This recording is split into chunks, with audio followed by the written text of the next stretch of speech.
I love my iPod because it can carry about 2,000 songs on it. Download as many songs as you like. I like how I can listen to music whenever I want, put on podcasts. I like that I can see photos on it when I'm bored. I get to download TV shows that I don't get to watch on TV.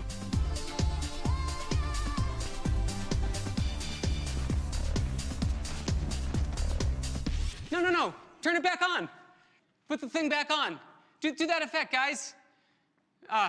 Hi, I'm David Pogue, and welcome to the episode that's all about the iPod and its rivals. You probably know this thing is a sensation. They've sold 65 million iPods. They've sold 2 billion songs off the internet.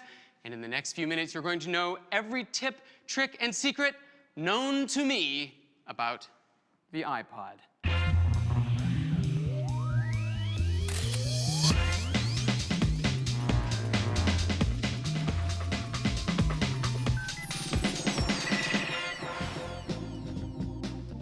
You might think that there's nothing more to the iPod than play and pause, but that's just the tip of the iceberg. I'll show you how to fill your iPod with music, TV shows, and movies, how to tap into radio and podcasts, and how to unleash the tips and tricks that lurk within. But first, I wanted to find out just how much average people know about the music player they already own.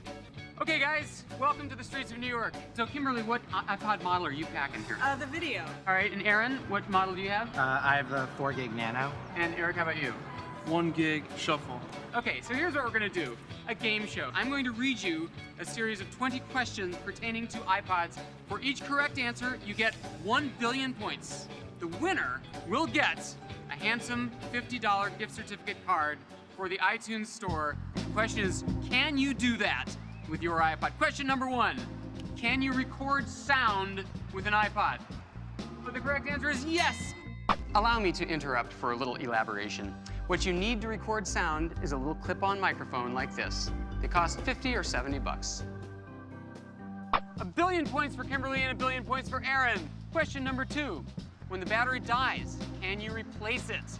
Yes or no? The correct answer is yes, you can. Yes, indeed, Mr. Pogue, that's absolutely correct. Apple will replace the battery of any iPod model for a mere 60 bucks.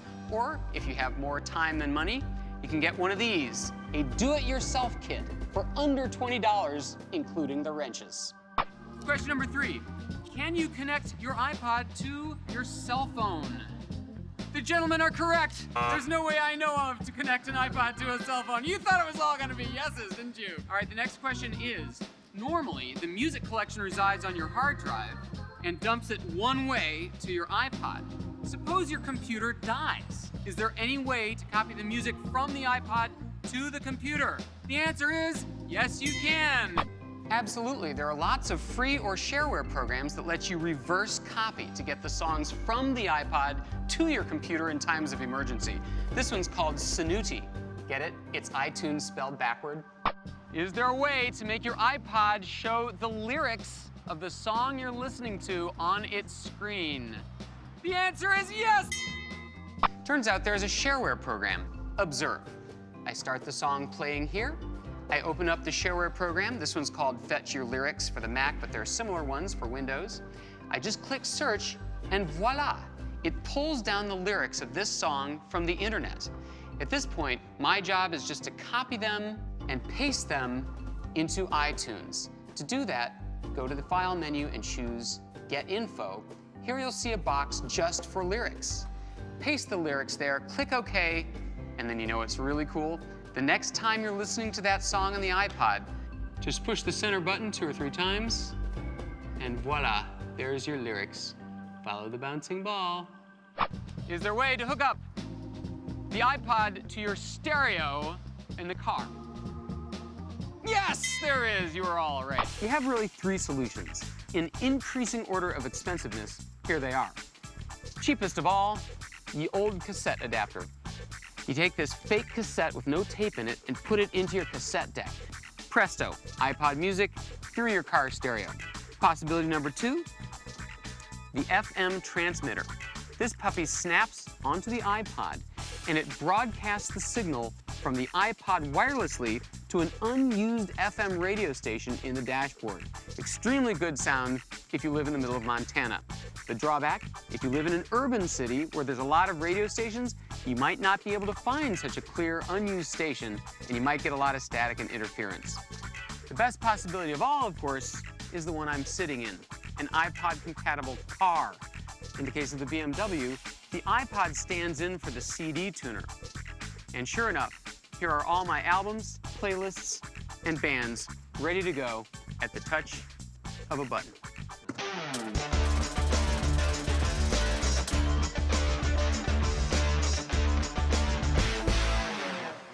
The hard drive inside the iPod is a standard hard drive. And same with the memory on your memory-based ones, can you use it not for music, but as a backup drive? And you are all right again! The iPod is a hard drive. Connect it, it shows up on your screen as a disk. You can copy big, huge data files onto it and transport them from place to place like the little external hard drive it is. In fact, if you open up the little disk icon, you'll find a folder in there called Notes. This is one of my favorite features. You can drag text files, recipes, driving directions, lists, drafts, memos into that folder. Later, when you look on the iPod's Extras menu, you will find them ready to consult at a moment's notice. So we have a situation here. We have two tied for first place. Let's go to Apple Computer's Director of Worldwide iPod Marketing, Stan Ng. Can you help me think of a tiebreaker question? We're down to two winners here. Okay. Has the iPod ever been listened to on the top of Mount Everest? I don't know the answer to this. And the answer is yes! Oh, dude! And Stan, I think it's only right that you present Aaron with the winning $50 in iTunes certificates. Load up your iPod. Congratulations. Coming up, I'll show you the secrets of the perfect download and iPod accessories for the rich and famous and geeky. You've lost that love and feeling. Now, how long have you been doing this? Oh, I've been here since the very beginning of iPod, when we first started. Whenever I'm in a city, I'm counting white earbuds. I'm counting 1, 2, 3.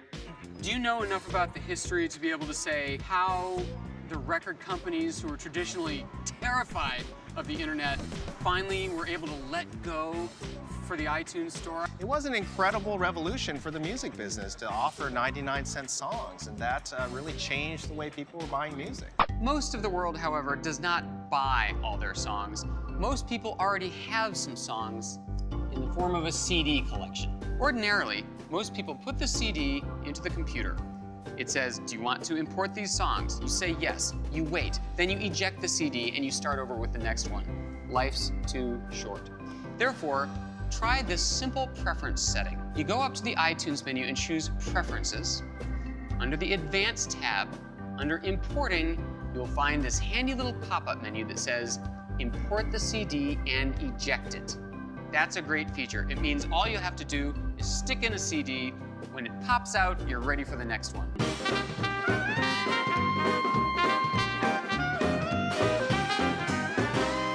On this same preference page, by the way, you'll find a couple of highly technical looking items, import using and setting. What does that mean?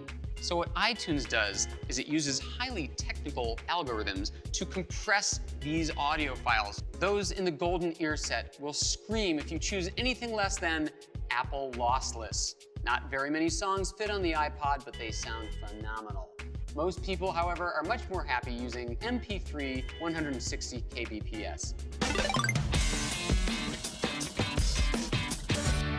There are over 3,000 accessories and add-ons at last count. So here for a very special live remote report on the state of the accessory world is my own first cousin, Pod Macintosh. Pod? Thanks, Dave. Yes, it's true. I've been scouring the world for iPod accessories that will blow your mind. What are we talking about here? Carrying cases? Carrying cases in your choice of material, that would be canvas, plastic, cherry wood, or these, made of tin. Looks like it might be a little hard to access the controls when it's in that thing. Well, Dave, if it's getting at the controls you want, you wouldn't get one of these, you would get this. This is the tune buckle belt. Suitable for an iPod Nano, lets you dial up your controls right there. Ah, so you can go hands-free. No, Dave. If you want to go totally hands-free, you need one of these. These are the MyView virtual reality video projection glasses. Projects all your television and videos onto a virtual screen floating 9 feet in front of you. All right, Pod, what else do you have for us? Dave, this is the iKaraoke. It snaps into the bottom of your iPod. Incredibly, when you flip the switch on the microphone, it erases the vocal track from your pop music, Dave. You've lost that love and feeling. Whoa, that love and feeling. Well, I'm afraid that's all we have time for. I've got Thank you very much, Pod, for this radio very has good... come to the iPod. That's right, you can buy a FM radio receiver. But how about this? The iBeam laser pointer, Dave. It's an actual laser beam. I would advise your viewers not to look directly into the set. Hey, Pod, cut that out. Cut it out, turn it Dave, off. I have not gotten to the iCarta. iPod stereo, built-in speaker, toilet paper holder. Best of all, it recharges the iPod while you are discharging. All right, Pod Macintosh, ladies and gentlemen. Thank you very much. Just how far has the world gone iPod mad? This thing about wearing your electronics? Well, check this out. $30, joint venture between Apple and Nike. This part plugs into your iPod. This part is a transmitter that senses your running or jogging footsteps and beams it wirelessly to the iPod. You get one of these $100 pair of Nike special shoes. Hiding under the sole of this thing is a tiny little pocket right here. Now, this would sound like an ad for this kit if it weren't for Dave's $100 savings tip, which comes right now. You don't need the shoes. That's right. You can take that transmitter, slip it under your sock. Doesn't matter what shoes you're wearing. As you jog, the transmitter calculates your pace and beams it wirelessly to the iPod, where it computes your calories, timing, stuff like that. If you ever need a quality check, you push the center button and you hear the nice lady tell you how you're doing. 10 minutes, 28 seconds completed. When you get home, you sync the iPod back with your computer and it uploads your workout data with a master website so you can plot your progress over time. The ultimate gadget for the athletic geek.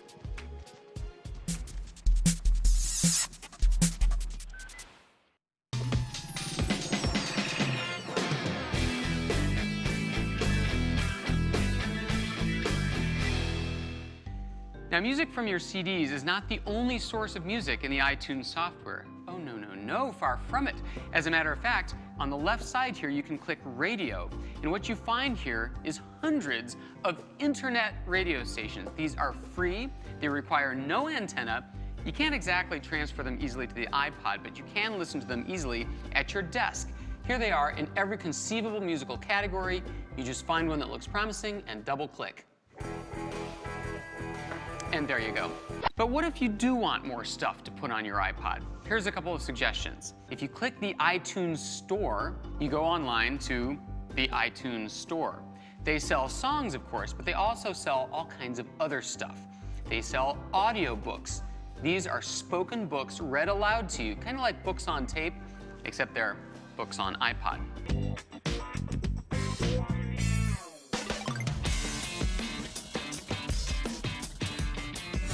Then there are the TV shows. If you have a video iPod, you can actually watch TV shows right on the iPod. A lot of people say, who would want to watch TV on a 2-inch screen?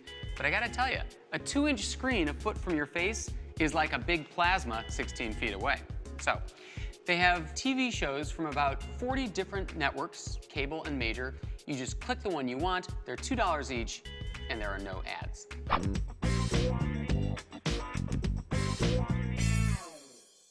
Now, you can also buy full-length movies on the iTunes Music Store, although you pay as much as you would for the DVD, and the selection isn't great. But I got a better suggestion for you.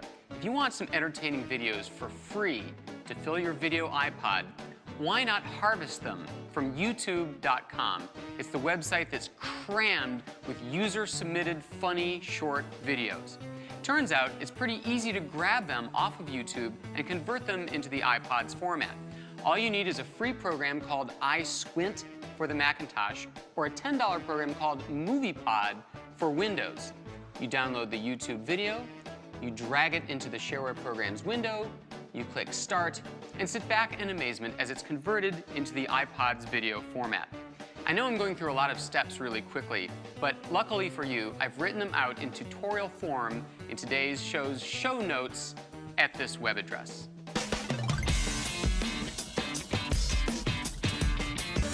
But I have to say, my favorite free thing to put on the iPod of all is podcasts. A podcast is an amateur radio show recorded by some guy with a microphone in his living room.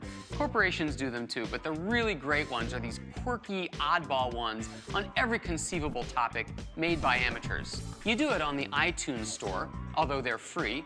You just type in what you're looking for and up pops a list of podcasts on that topic. But ordinarily, there's nothing to look at, just to listen to. So I think I've found a way to play you some actual podcast excerpts and give you something to look at. Watch.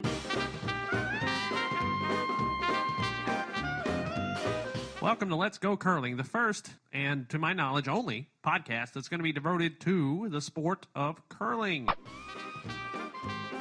And then I realized that PCR stands for polymerase chain reaction. So I had just written polymerase chain reaction, which is obviously redundant. Every day, look at your calendar and scan through the next month's appointments and deadlines. This way, you can plan ahead and avoid any surprises. And pigeons are kind of neat because they're equal opportunity parents. Much to my surprise, I saw a male figure dressed in white, straightening up with his hand extended toward my foot. The figure had a long, flowing beard, and as I said, was dressed in white robes.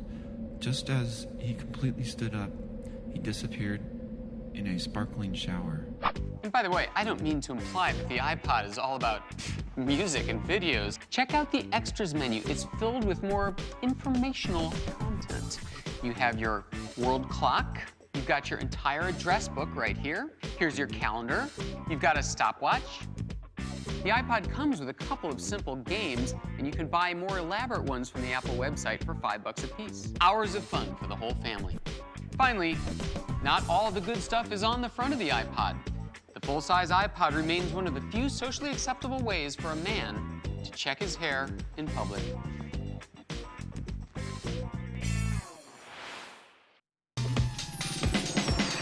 The following statements are true. The iPod is the best-selling music player in the world. The iTunes Music Store is the most popular online music store in the world, and there are more accessories for the iPod than for any other player. But the following is not true. The iPod is perfect. The one thing I hate about my iPod is its battery life is really bad. I've gone through 2 of them already because it doesn't last that long. I don't like how it scratches, so I have to keep the plastic on it. The littler ones are better. These ones are a little bit bulky, I guess. So what do you do if you want a little music player, but you don't want an iPod? You think it's become so trendy that it's not trendy anymore. Well, fortunately for you, there's a whole wealth of Ipod Rivals. For example, this little guy, an iRiver Clicks, has no buttons. You click the entire screen, and it also has a built-in FM radio. This little SanDisk player not only looks very cool, it has a voice recorder built right in. Note to self, note that this has a replaceable battery as well. And how about this? This Samsung may look like an iPod Nano, but it has a stealth feature, built-in speakers. Works very well as the world's smallest boombox or as a travel alarm clock.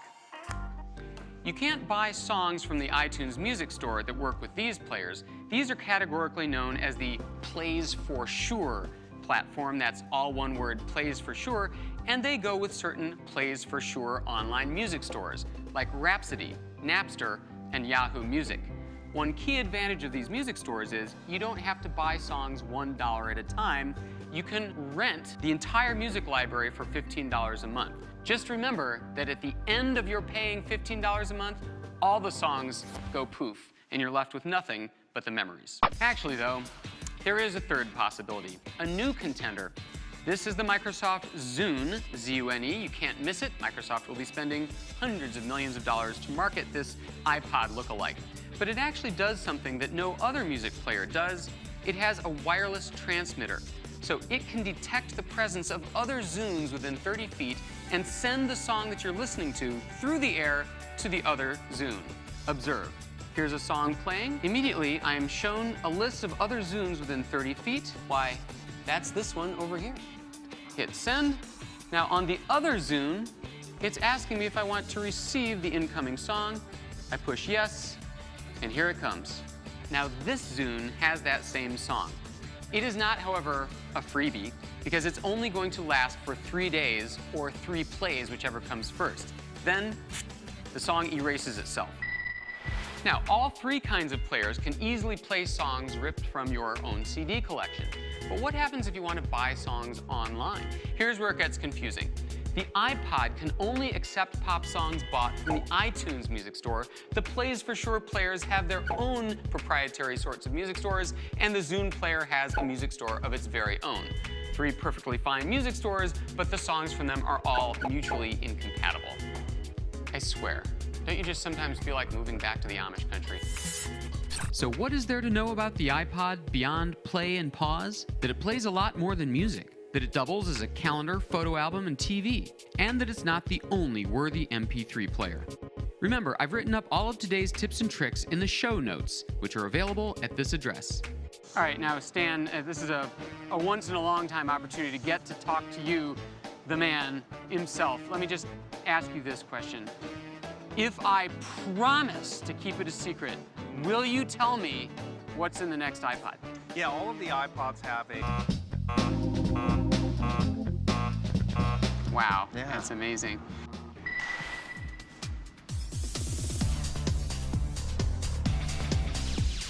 The males sit on the eggs half the time, the females sit on the eggs half the time.